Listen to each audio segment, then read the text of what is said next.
Ang unang pagbasa og ang atong ebanghelyo naghisgot og mga magtiayon nga way anak. Unya sa sige nilang padayon sa ilang panagtiayon nga nagsunod sa kabubuton sa Ginoo og nagtinarong isip magtiayon, gitagaan silag mga anak. Kining ilang mga anak pulos gyud dunay sana kalambigitan sa kaluwasan sa katawhan sa Israel o katawhan sa tibuok kalibutan, nahimong mga agianan sa kaluwasan. Si Samson ang anak atong Manoah, nagplano ang Ginoo nga mo'y muluwas nila sa mga Pilistihanon, kay mao man to'y ilang mga ligong kaaway nga mupildi gid nila kanunay. Nya si Juan nga magbubunyag, anak sad ni Isabel og ni Zacarias, nagplano sad ang Ginoo nga maoy muandam sa katawhan para sa pag-abot na giyot sa tinuod nga manluluwas. So nakita nato nga kini di ay panagtiayon, kini bang pagtipon sa babae o sa lalaki dihas kaminyoon, dili di ay importante ang anak. Ang anak ba dili importante? Namagoy uban maghilak-hilak kay wa pagid sila'y anak. Hangtod na lang noon, mutisting na lang may usahay. Hasol kay sige, ampo mi pabrir, ampo mi pader. May kay ingnon, testingan na to, be. Naapagyoy bati kayo nga prinsipyo sa mga manag-uyab. Magmabdos o sa ta, magmabdos o sa ko, una pa ta magminyo. Kay haron siguro gyud nga ini kaminyo nato naagitay anak. Murabag ang sentro ba sa kaminyoon ang anak. Lahi ang kaminyoon, lahi sad nang pagpanganak. Okay, lingay mong tupad na pagminyo ninyo wa pa mo adtoy tinukhangay. Muna karon dili na kayo oso nga inigminyo, wala pa maghilabtanay ang lalaki o babae. Ang kasagaran karon inigminyo, human na, tinukhangay na to the max. So imbis himuong agianan ang kaminyoon sa planos kaluwasan, nahimo na noon ang kaminyoon nga tubag sa sala. Nahimo pagsugod palang daan ba? Naana ang sala, dili kaluwasan. Muna ka ng mga sakramento, bunyag, konpirma, gikinahanglan kay nas kaminyoon o kanang kumpisal. Nga naman, aron malimpyo. Ang nakaapan lang kay ang mentality sas na nagminyo, wa mo igo sa planos Ginoo nganong gibunyagan ta, nganong ni konpirma, nganong nangumpisal.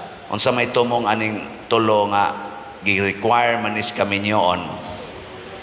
Unsa may tumong aron siguro gyud nga wa tay sala og nakasabot ta nga ang Ginoo gid ay maisundon. Ang Ginoo gisundon badili kita. So hunongan na ng mentality nga magminyo ko aron asa na kinahanglan gyud nga sa kaminyoon naagi anak. Ang nindot magminyo ko kay kabubuton is Ginoo. Nya unsa may timailhan nga kabubuton is Ginoo, naa kay lalaki, naa kay babae naghihigugma, naghigugma ay mong duha. Ayaw sa nang panganak, naghigugma ay mo. Lahi man ang gugma sa babae o sa lalaki, lahi sa nang gugma sa pagpanganak. Ano wa mo kasabot? Unsa man ang gugma sa lalaki o sa babae nga gustong magminyo, nga sa kasakit o sa kalipay, sa kahamugaway o sa kapitos, sa sakit o sa maayong panglawas, andam kang mupuyo, kuyog anang maong tao, hangtod ka mamatay. Kana mo na tinuod.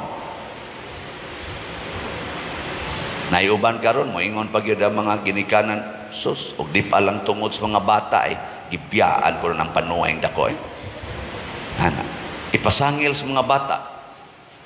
Saon man, na may anak. Minyo na lang, kaya na may anak. Sayop gida kay siya. Mo na nga kung mamabdos ka, kaya nasipyat mong mga manag-uyab, namabdos ka, dili sa na rason nga magminyo ta kay mabdos na. Lain na sa na siya nga sayop. Ang gipasangil ni mo nganong nagminyo kay mabdos. Ang mga buangon mo. Unya day wa mamabdos, sige lang yung tinukhangay, way minyo ay.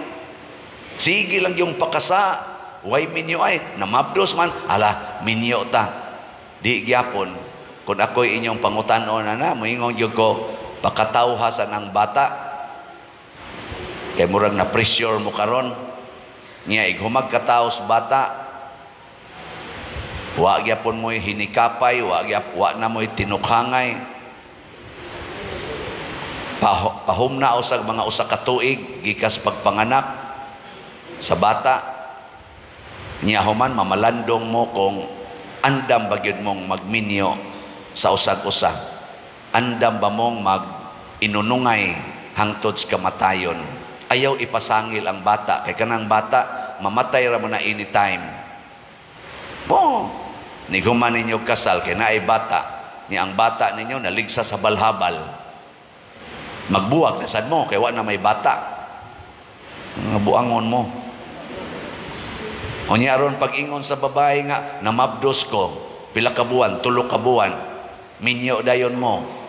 Pag 5 ka buwan, nalaglag ang bata, magmahay ka, alimal, hinayak makugminyo aning buang ana. Ayaw ipasangil sa bata, ayaw ipasangil sa pagkaminyo. Ni aron dili makapasangil, inig kamabdos sa babae kung pananglitan yung nagbinuang mo, pagkamabdos, ayaw sa pagbuwag sa mong puyo, ayaw pagtipon. Nasa uban mingon, nganong nagtipon naman mo ron, nganong gapuyo-puyo mo ron, namabdos man ko pader, mo nang nagtipon mi. Nganong nagtipon mamuugwa, day ka mamabdos, di saan mo magtipon sa dili. Niya pagkamabdos, nganong nagtipon man mo, mabdos naman ko, rason day na. Nga pwede ra magimugdi magtipon. Ni samot na nung inyong sala. Nakasa naman gani mo, kay namabdos, nagtipo na ginoon. Mau na pa dir, puslan mang naligo, mang lugod na lang. Tiwasan din mo ang sala. Mo na gi-describe gidinhi nga si Zacarias o si Isabel nagpuyo sa mataro nga kinabuhi atubangan sa Ginoo. Di lang atubangan sa tao, kay para sa mga tao, sa lawayon man to silang duha kay way anak. Sa ilang panahon sa una, basta minyo mo niya, naniguang na lang mo, way anak, mura kag tamayon. Mo bitaw si Isabel, pagkamabdos niya, ingon, gikuha na gyud ang kaulawan nga di anako. Uwaw kaayos man nagtiayon nga way anak sa una, pero nagtinarong sila sa ilang panagtiayon, hangtod na tiguang sila. O kining maong pagtinarong nila ni Zacarias o ni Isabel, nahimong basihanan sa Ginoo nga anhin ako iagi ang introduction sa kaluwasan, ang maguna aron pag-andam sa tinuod nga kaluwasan. So unsa man day requirement gyud sa tinuod nga managtiayon? Una, kanigyong maturity sa huna-huna o kasing-kasing. Unsa may maturity sa huna-huna o kasing-kasing? Nga nakasabot ka nga kining imo karong gipangasawa, kining imong gipamana, kabubuton is Ginoo base sa inyong attraction sa usag-usa nga gusto mong magminyo. Ako sa una, na-attracted man gyud ko atong akong mga uyab. Napo man to kabuk akong naagian nga uyab, pero ang pito ato gitawag nila sa to'y term na to sa una katong mga batanon pata na fling-fling na asay puppy love. Ginana, no? Kana bang murag gugmas itoy, no? Ano bang itoy nga? Di yun tininood ba? High school, di amang ko ito, kauyab-uyab o daghan-daghan. Pero pag college na nako, 20 na may akong edad ato, pag college, tinarong na gitong ako. Naingon na gyud ko, pang minyo ay na gini. Ana, nya kay pang minyo ay man, nya naamang ko sa simbahan nag-alagad, ni saad ko sa akong kaugalingon. Bisag pagsugod na kong panguyab, mga 15 man tingad akong edad ato, nakauyab kong sugod. Ako na sa ko, dito ra sa kahogan ba, kanang mga mangarga sa dito, nangasunog sang naong sa init, ay pulos mami dito mga kargador, fling-fling. Pero ni saad na ko sa akong kaugalingon, di yun ko premarital sex, di jud ko buhimo ana. Ako yung una-una inighuman yung kasal, una pagyod ang sex. O kaluoy Ginoo, ako gid na siyang natuman. Mao nang pertin ako rong mahaya. May pa. Wa jud ko nagmahay. Ngano man, kana manggong maturity sa hunahuna og dire magbase na kung kamao ba kang mupugong sa imong kaugalingon. Kanang bata nga dili pa matured, mailhan na nimo kay mangihi panas banig or sa iyang higdaanan. Di ka pugong sa pangihi. Di sana siya kapugong sa iyang paghilak. Kalit lang naghilak bisag daghang tao, di pa na matured. Pero kanang matured nga tao, kamaong mo pugong. Muna ang atong simbahan, ang minimum age sa magminyo, sa ato ng simbahan na, sa canon law, o pa na mausab, nga ang babae, kinahanglan 14 anyos, ang lalaki, 16 anyos. Muna yung minimum age sa atong simbahan. Nya tungod kay ang civil kaning requirement, 18 man, mo nang ning dini labi na din sa Pilipinas ning kuan sa daning adjust po ta aron dili daghang hasol, di man nato ma-register ang 14 o 16, kanang ato na lang sang iigo og 18 ang minimum age atong gi level ba sa atong family code sa Pilipinas. Pero sa atong yung simbahan pwede gyud kaslon ang 14 o 16. 14 ang babae, 16 ang lalaki. Nay nangutanan nako, ikaw pa der mo kasal ka. Nako mo kasal gyud ko basta matured. Sa unsa man pagkahibaw nga matured na sila, nakuha sila nag-sex. Gusto silang magminyo kay naghigugmaay pero wa sila mag-sex. Matured na. Kanang kamaong mo pugong ba? Pero kanang 31 edad, 35 edad nagminyo pero nanay anak, immature na. Wa na'y klaro. Bisag 40 pa'y edad, niya nagpuyo-puyo na, mga immature na. Namiligro ng ilang kaminyoon. Hiling nga imong tupad. Yung na mature ka o immature. Yung na, pangutan na. Kanang nagsugod, naghilabtanay, sexually, nga uyab pa lang, mga immature na, di kapugong, sama na bang pataka lang kag pangihi, mangihi lang ka dias poste, mangihi lang ka diya ng daghang tao, atubang pa, hinguyab pa, naana pa, mga immature na, di ka mao mo aninaw sa palibot, unsa man ni, angayan ba ni dinhing mangihi ko ani? Ana. Kanabitang magbiyahe ni, nya kay hiyo na kay ko ingko pangitag ihianan gar kanang ato akong driver bus Edgar ingon siya ingon niya kani pa dir nako wa ka makakita na daghang tao na kana ganing balay sa na may libon pa dir nako nya ga clerical ra ba ko moingon lang pare ay pataka lang ko ana murag iro nako di pa lang ko pare sugot ko diha dapita nya atur sa unahan kani pa dir nako hawan kay istanan siya ablihi lang ng pultahan ako o niya ang moagi nga mga kuan makakita na pari ay taka lag pangihi Kanang managana ta ba? Kamao kang mupugong dito na las unahan. Oy, sus, inighikap, lahos yung layog, lahos yung kuot, buangon ka. Di na angay minyoon, di angay minyoon. Sa ako lagi ng standard. Kanang kamaong mupugong, kana bang inig tinusikay ninyo, dinhira takotob. Ana. Inig aksyog, dulhog, skamot, ayaw sa, dinhin na lang kotob. Mangundang na ta. Magtiam-tiami mong ba? Lami at pero unsa man kinahanglan yung undangon kay ngano man dili paron mao ang panahon. Mao na siya. Matured ka.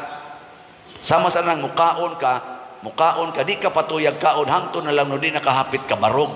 Nga dinhi nakutob ang imong gikaon. Igdugab nimo mugawas ng pansit. Buangon ka. Dili ka matured. Na kanang inom hangtod yun magsarasay, hangtod yun nga mosaom siyuta, kana dili na matured nga pala inom. Kamao kang mutan-aw asa ang limit, maunay matured. Di ka magpadalang sa imong emosyon. Ngano man kanang emosyon para nas mga immature. Kinahanglan do nagay maturity nga mo temper sa imong emosyon asa ra ni kutob. So kamong magbinyo, mahimo mong agianan sa kaluwasan, apil na sa naming magpari, basta matured ta. Nya unsa may matured person, sama ni Zacarias, sama ni Isabel, o kadtong mga si asawa ni ni Manoah, kanunay nagampo sa Ginoo, nagtuman sa sugo sa Ginoo, bisan pa ang ilang gipangandoy, wa na matuman. Bisan pa ang ilang pangandoy nga mga anak, wa na matuman. Muna si Maria sa si Jose, matured, wa maghilabtanay, pero nisugot nga mamabdos si Maria. Ngano man, kabubuton mas Ginoo. Ang tinuod ay matured persons nga angayang magminyo, kana gyong kamaong musunod sa kabubuton sa Ginoo, dili musunod sa kabubuton sa tao. Kay kasagaran kining atong tawhanon nga kabubuton immature in relation to morality. Kasagaran gyud. Kana day mag same sex union, purti gyud ka immature. Murag way buot. Sa tinud-anay lang.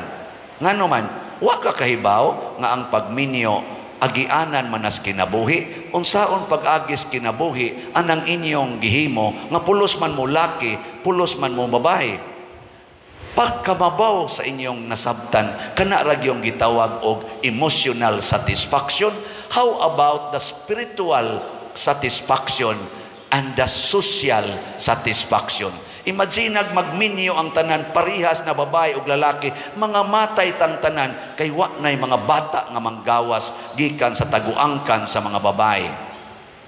Socially dangerous, spiritually dangerous, emotionally immature. Manindog ng mga matured.